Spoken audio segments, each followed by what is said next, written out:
kafir, tak bersunat, tak mandi wajib, berzina kerjanya. Jangan suka kepada orang kafir. Man tasabbaha biqaumin fahuwa minhum. Siapa yang suka kepada orang kafir, maka dia bagian dari kafir itu. Suka mengkafirkan orang yang berbeda.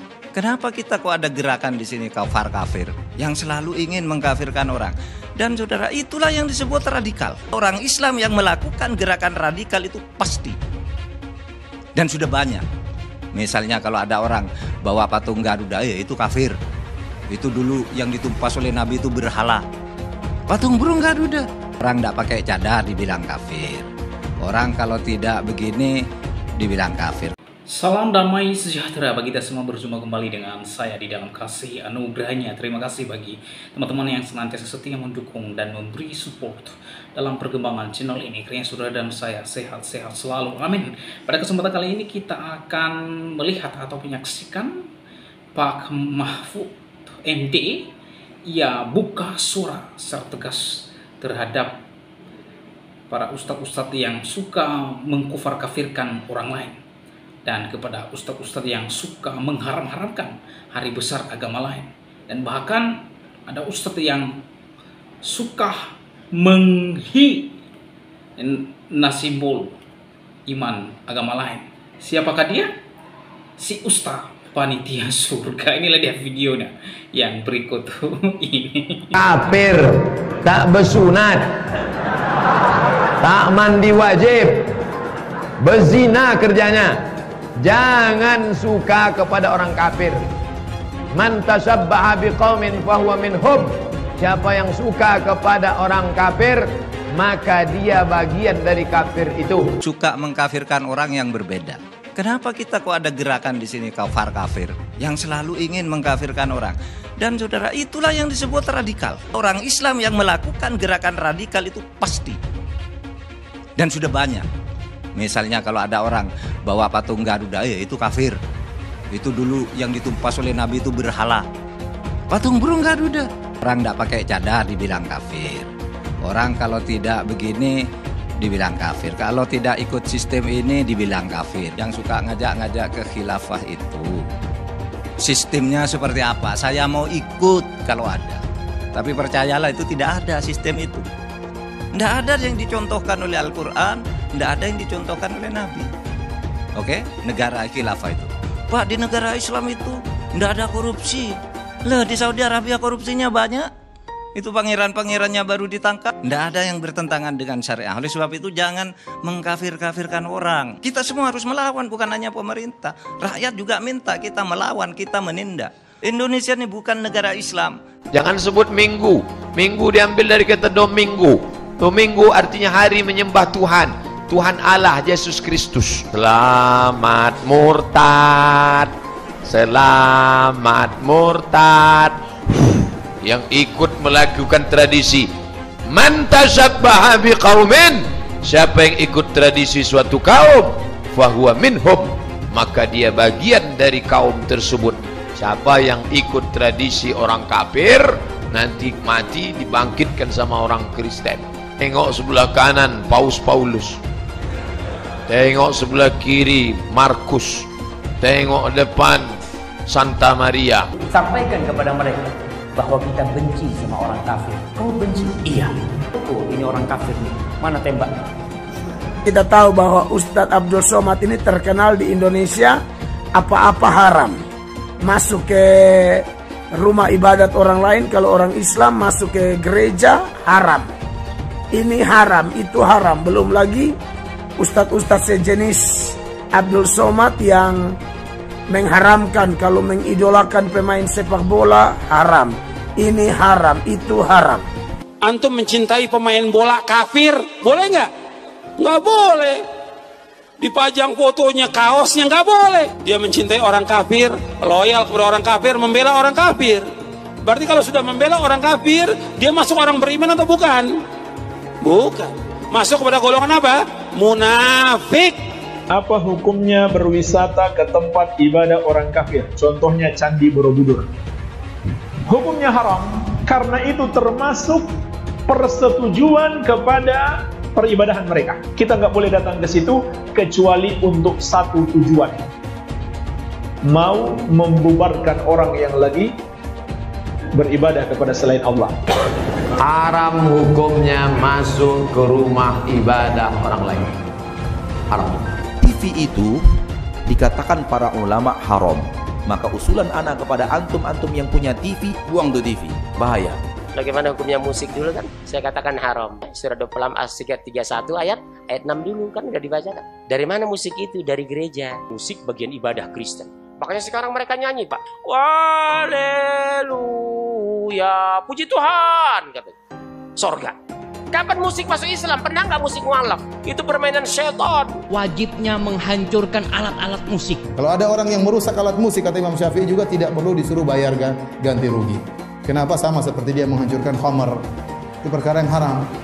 Membenarkan ajaran Kristen. Naik, naik, kiri, kanan. Orang kafir itu di neraka.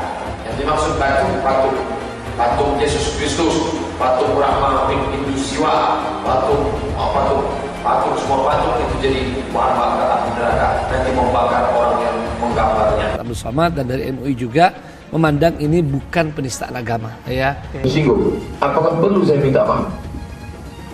Udah ya.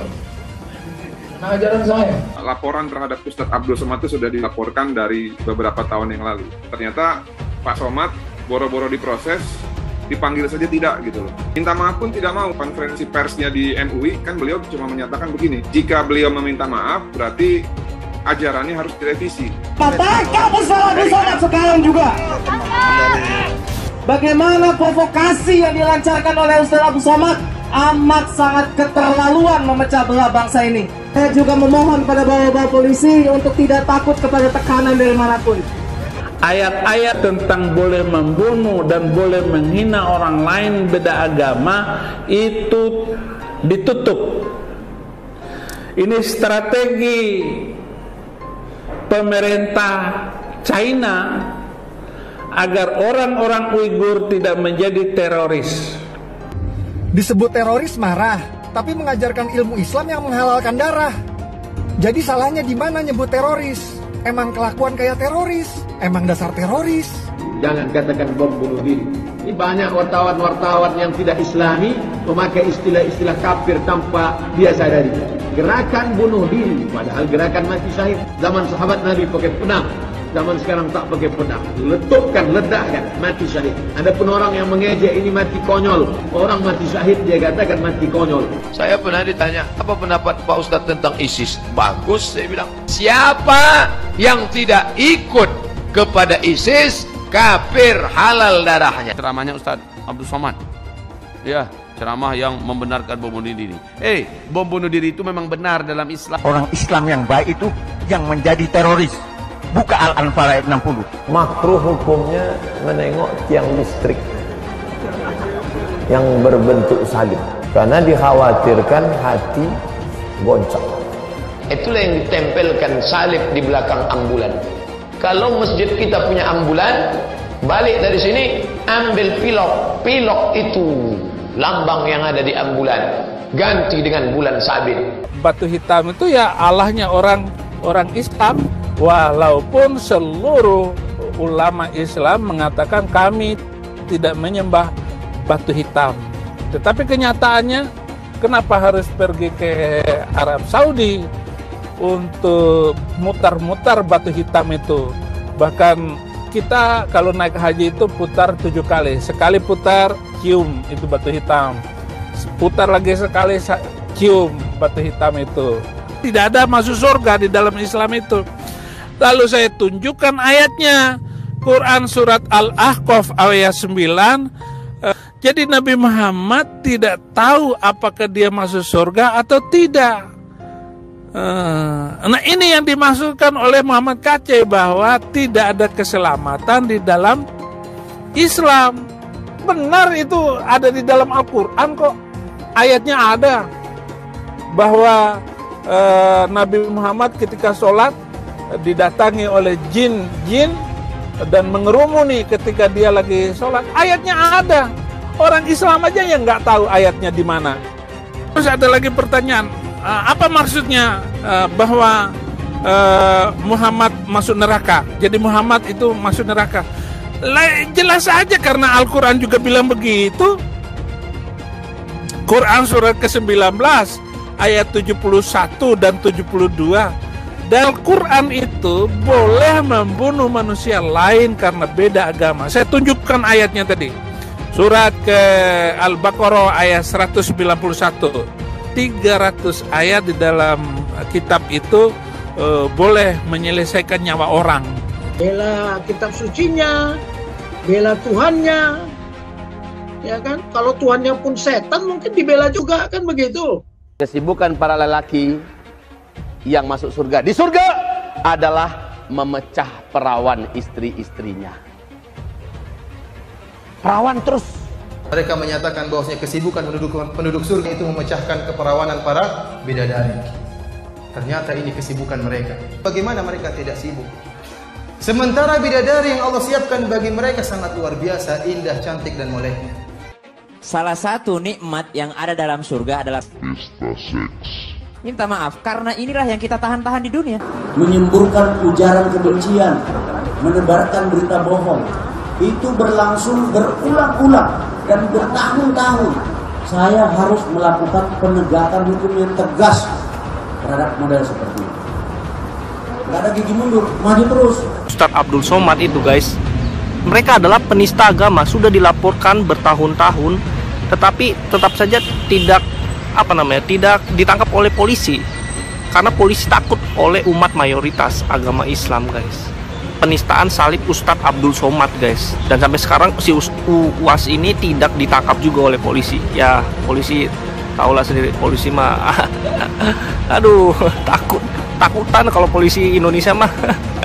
Ustadz Abdul Somad kalau mau diperkarain fardu maghribi salasa raka'atin mustaqbil al-qiblati ada lillahi ta'ala takbir. Mari kita lihat toleransi di Indonesia seperti apa. Umat minoritas mau bangun rumah ibadah di Sukoharjo ditolak Oktober 2020. Umat Kristen HKBP lagi ibadah di Cikarang dipasangin musik keras-keras September 2020.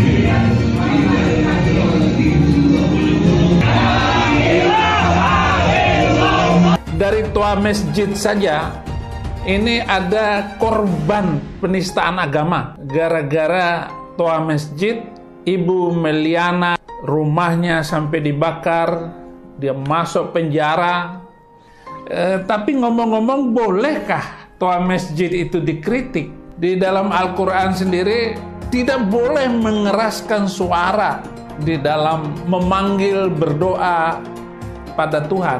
Surat Al-A'raf ayat 55, Allah tidak menyukai orang-orang yang melampaui batas. Artinya orang yang mengeraskan suara pakai mikrofon di dalam doa, di dalam azan itu melampaui batas. Di mana ayatnya di Quran habis sholat 5 waktu? Oh, nggak ada ayat di dalam Al-Quran sholat 5 waktu. Segera copot dan proses pidana. Harus mampu menegur anggotanya. Kalau nggak mampu, saya ambil alih. Panglima Laskar itu memegang MKC dari belakang, kemudian dipukul oleh yang lainnya. Yang aneh, orang yang memegang dia ketika disiksa dan dikeroyok itu malah sekarang dilepaskan, tidak masuk di dalam tersangka. Ceramah MKC itu berkaitan dengan ceramahnya Abdul Somad yang mengatakan di salib itu ada jin kafir. Aneh ini, polisi tidak menangkap Abdul Somad yang menjadi sumber atau biang dari segala kerusuhan ini sehingga MKC ditangkap. Nah teman-teman, itulah dia cuplikan video Ustadz yang legendaris yang suka mengkufar kafirkan orang lain, suka mengharam-haramkan hari besar agama lain, suka menghina simbol agama lain dan lain sebagainya, saudara. Di sini kita melihat bahwa Mahfud MD sangat bersih tegas ya untuk menentang ustadz-ustadz yang seperti ini. Bahkan ia mengatakan ustadz-ustadz yang seperti itu adalah orang-orang yang radikal terhadap bangsa ini. Ya, sedikit-sedikit haram, sedikit-sedikit kafir, itu kafir, ini kafir, dan kafur. Ya, jadi menurut Mahfud MD, orang-orang yang suka mengkafirkan orang lain adalah orang-orang yang radikal di bangsa ini. Ya. Kemudian di dalam cuplikan video tersebut, Pak Mahfud MD ya menentang secara tegas, menantang ya orang-orang yang mendirikan khilafah. Ya, salah satu ustadz yang suka menyuarakan dan mendengungkan supaya negara ini menjadi negara khilafah, yaitu Ustadz Abdul Somad. Ya. Nah, Somad ini ya pernah berkata bahwa solusi bangsa ini, solusi negara ini adalah khilafah, ajarkan kepada anak-anak dan lain sebagainya. tetapi dikutuk. Mana ada negara khilafah? Ini negara Indonesia, NKRI ini Pak Ustadz. Bukan negara Islam. Ya, kalau Anda berada di negara Islam ya silakan terapkan khilafahnya. Di sini bukan negara Islam. Seenak jidatmu buat aturan untuk menjadi negara khilafah. Ya, ini jadi di sini Mahfud MD yang menentang serta menantang orang-orang yang mau mendirikan negara khilafah. Ya, ia mengungkapkan bahwa bagaimana sistem khilafah itu, tolong tunjukkan sama saya. Dan bahkan Mahfud MD ia berkata, saya ikut kalau ada sistem. Tetapi tidak ada sistem negara khilafah karena ini bukan negara Islam. Ya. Jadi saya sepakat dengan apa yang disampaikan oleh Mahfud MD, ya, bahwa sistem khilafah itu memang tidak ada, ya, dan ini harus dilawan karena negara ini bukan negara Islam, ungkapnya. Jadi saya sepakat dengan apa yang disampaikan oleh Mahfud MD bahwa mengatakan orang-orang yang seperti ini kita harus melawan, kita harus lawan dan berantas sampai ke akar-akarnya. Ya, dan kita terus menyuarakan bahwa tidak boleh negara ini berdasarkan pada khilafah. Negara Indonesia harus berdasar dan mendasari pada Pancasila, bukan khilafah. Ya, harus ditolak dan ditentang dan dilawan. Ya, ungkapnya Mahfud MD. Ya, wow. Memang si Ustadz Abdul Somad ini membuat antar umat beragama tercerai-berai, saudara. Ya, Ustadz ini suka mengkafir-kafirkan orang lain, suka mengharam-haramkan hari besar agama lain, dan suka menghujat dan juga melecehkan simbol iman kekristenan. Ustadz Abdul Somad ini ya pernah mengungkapkan bahwa di salib itu ada jin kafir. Dan jin kafir yang ada di salib itu memanggil haleluya, haleluya. Bahkan dia menambahkan kepalanya apakah ke kiri atau ke kanan. Ini satu pelecehan secara terang-terangan yang dilakukan oleh Ustadz Abdul Somad terhadap simbol iman kekristenan. Ya, bukan hanya salib yang dia nista, tetapi ia menista kata haleluya. Ya, sebab kata haleluya merupakan ungkapan atau kata yang paling sakral di dalam iman kekristenan yang disampaikan kepada Allah. Dan kata ini adalah merupakan kata pengagungan kepada Allah yang maha besar, maha dahsyat, maha segalanya. Tetapi Ustadz Abdul Somad ia menyamakan jin kafir. Nah, itu. Ya. Jadi oleh karena itu, teman-teman, bagaimana tanggapan dan pendapat saudara setelah menyaksikan videonya? Berharap teman-teman memberikan komentar yang benar, yang mengedukasi, serta bermanfaat. Kiranya video ini memberkati kita semua. Tuhan Yesus memberkati. Amin.